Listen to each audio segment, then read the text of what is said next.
What's going on, YouTube? It's your boy Rich Knight back once again. Sorry, it's been a while since I loaded a video. I've been traveling for work, and then we had the 4th, and then last week I was out of town again.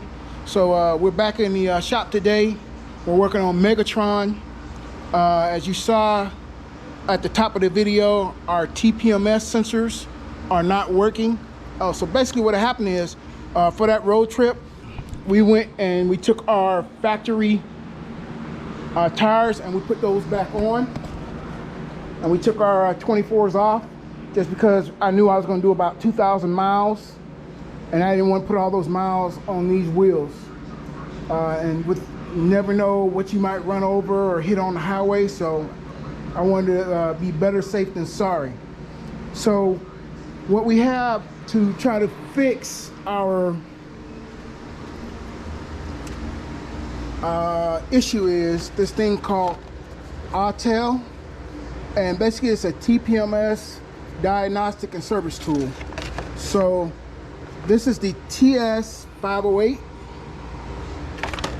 Down here it does say register and update, which we'll get into. So let's go ahead and peel this off. Comes in a nice hard case, plastic. Let's go and get this thing open with one hand.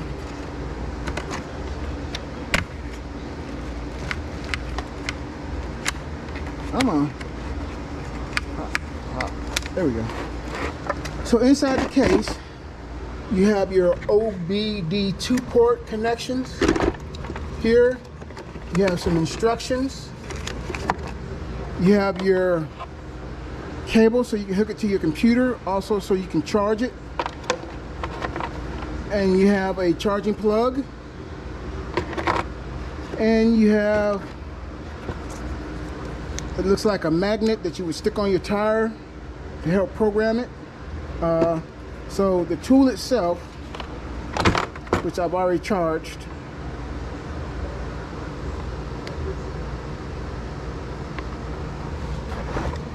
so in here you have quick mode, advanced mode, toolkit,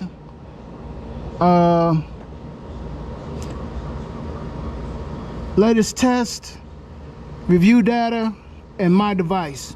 So if you click on, and down here you have no, yes, up, down, left, right, question, your on off button, and in the middle you have your button to program it. So if you go into quick mode, you click yes, you have all your vehicles in here. Everything from Bugatti to Lambo, Range Rover, Dodge, Chevy, Ford, I mean just all of them. So we're going to be doing the RAM. So RAM is listed under Dodge, so we would click yes. Here it'll have all your make and models, so you just go down, and as you can see, number 20 is RAM 2500 pickup, which is what we have, so we'll click yes. Then it'll give you the information for it. You click yes. Now you can scan all sensors, or you can do a single sensor scan. You can program the sensor. You can relearn the procedures, and then you have scanner information. Then you click no to go back out. If you go over to advanced mode, again, you have all your vehicles. We have a Dodge Ram 2500 pickup, information. Now when you come down here, you can program your sensor. You click yes. So you can copy from the OBD2 port. You can copy by activation. You can copy by manual input. So basically on your sensor, if you're looking at the valve stem, on the left side of the sensor will be the serial or the information for that particular sensor. So you would have to manually input that into the into here, and then you can auto create, and you can do from 1 to 16 sensors at the same time. Yeah, that's a lot.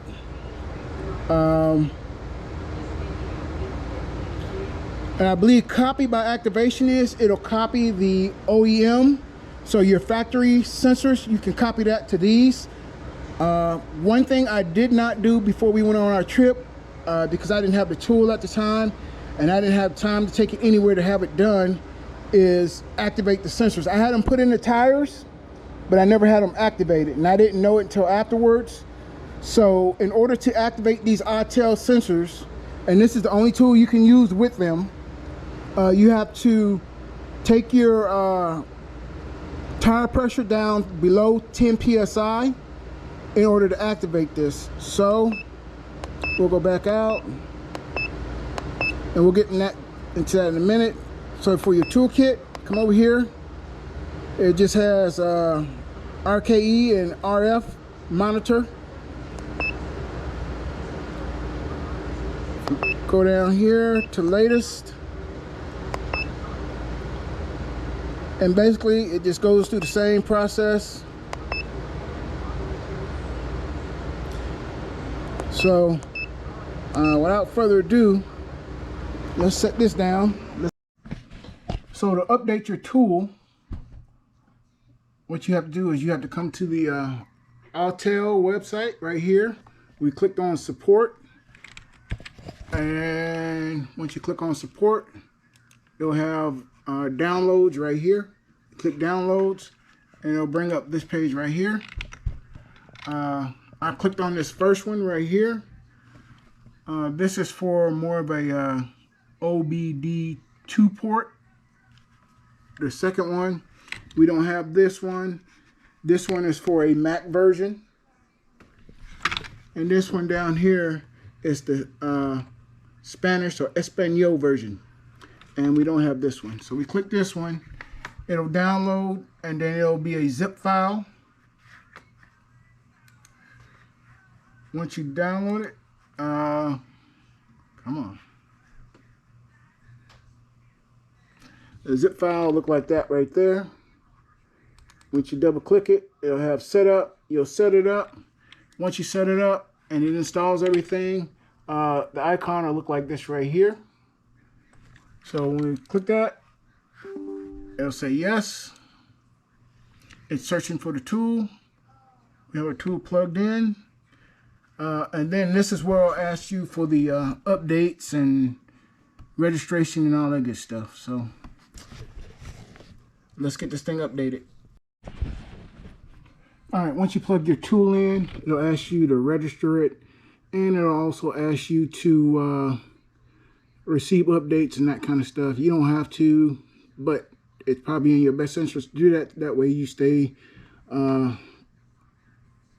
abreast of all the new updates that'll be coming out for it. So with this particular tool, we have the TS508, which is right there. You come in and it'll list all of these different items that you can update. Down here, it's already selected all. You just click update selected, and what it's doing is, you can see it's already installed here, here, and here. And over here on the tool itself, it shows you what is actually installing.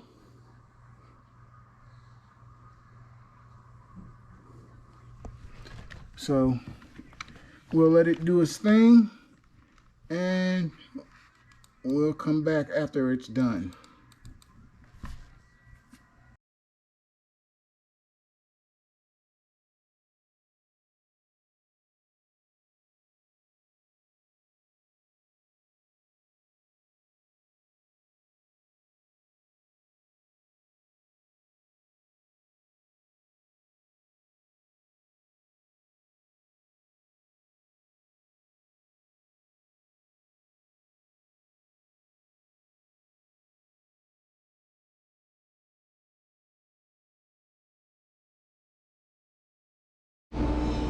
So what we're doing now is we're copying the OEM sensors.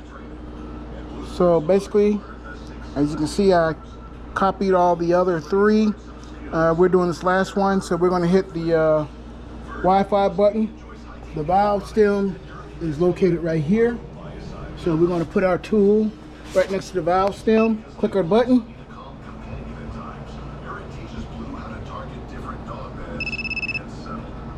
And just like that, it found it. All right, so we got those programmed. Now we just gotta make sure we activate the other one. So let's I'll eject our tire up in the back. You see it back there. So what we're gonna do is take our valve stem off. Put it up there. We're gonna open our tool. It does come with some extra valve stems just in case you lose one or something like that.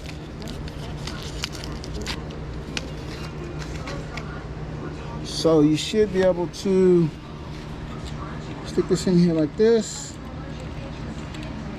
And I've been told that you can also use tweezers to do the same thing.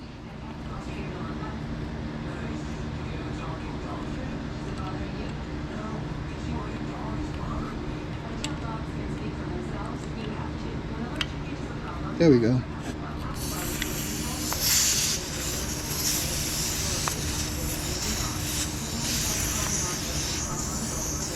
And these right now have 65 PSI.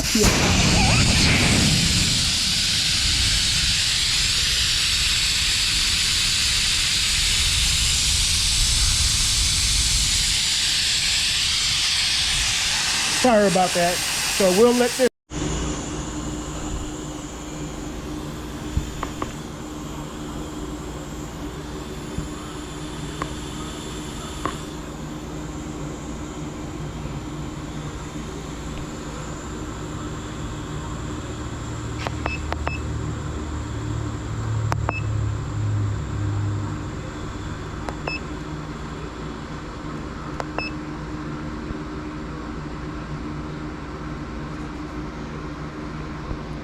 All right, so I got the back one programmed. I just want to show you the process. So this says copy by activation, and we're at the left front sensor, and down here it says N to exit, Y to copy. So if you have more than 10 pounds of air or 5 pounds of air in your tire, it will tell you that you need to let the air out in order to program the sensor. So as you can see, our tire is flat.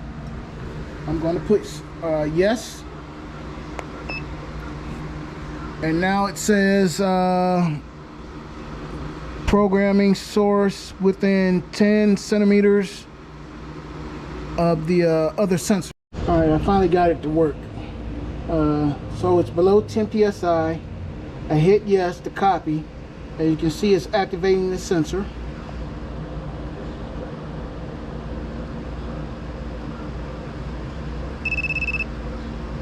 So there's all the sensor information. Hit any button to continue.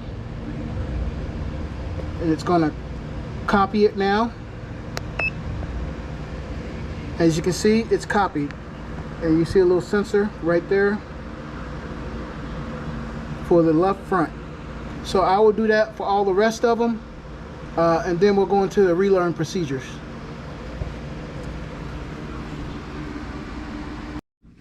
As you can see, we got all 4 sensors programmed.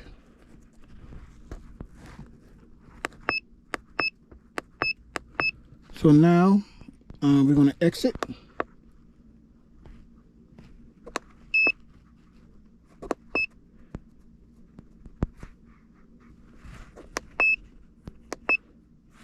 We're going to go to relearn procedures, which is number 4. Hit yes. Says relearn automatic, properly install sensors, ensure all sensors or tires are inflated to pressure listed on the placard, and that placard is located inside your door right here.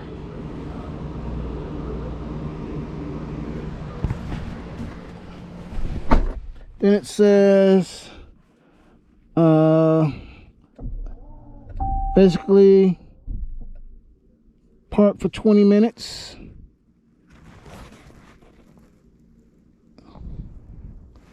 And then drive vehicle. Park for 20 minutes and drive vehicle at 15 miles an hour for at least 10 minutes. So basically what we should be able to do is drive around the neighborhood, and these should relearn themselves. The goal of this is to not have to worry about when I switch tires back and forth. As long as I put the same tire in the same location, it should be registered and it should be good to go. So this is the left rear, or driver's rear.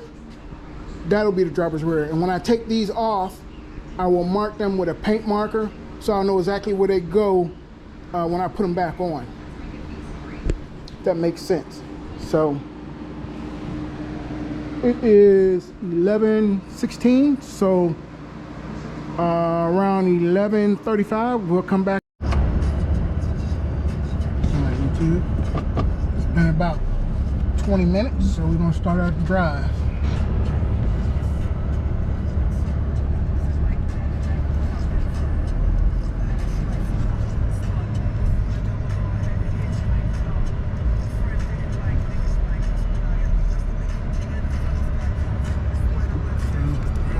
Took a tour around the neighborhood.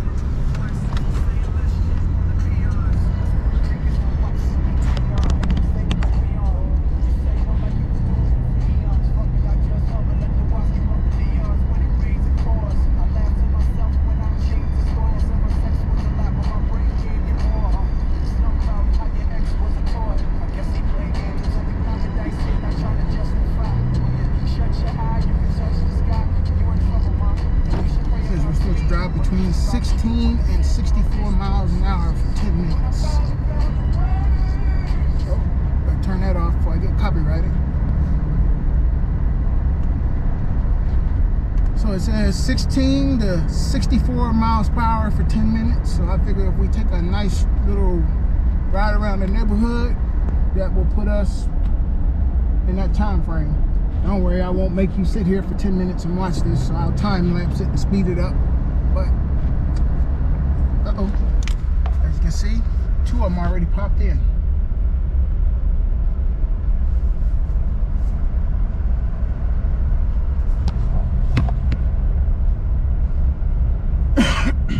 Oh, there you go. As you can see, we didn't even go anywhere and they're all popped in. So now what we'll have to do is go back and put our factory tires back on in the same location and see if those will do the exact same thing. X-band, K-band, Ka-band, laser.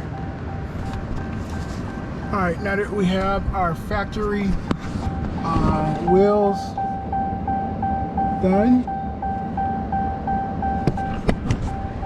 we'll switch the factory wheels out and put our 24s back on and get Megatron back the way he's supposed to be.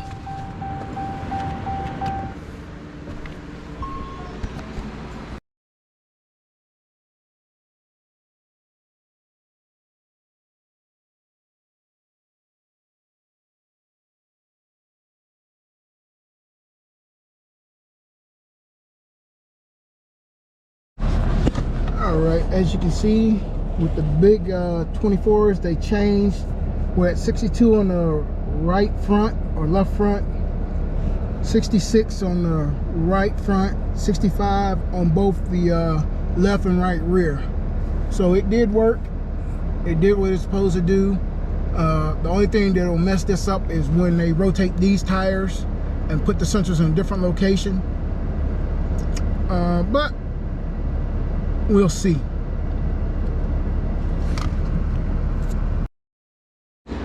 All right, YouTube, so the tool worked.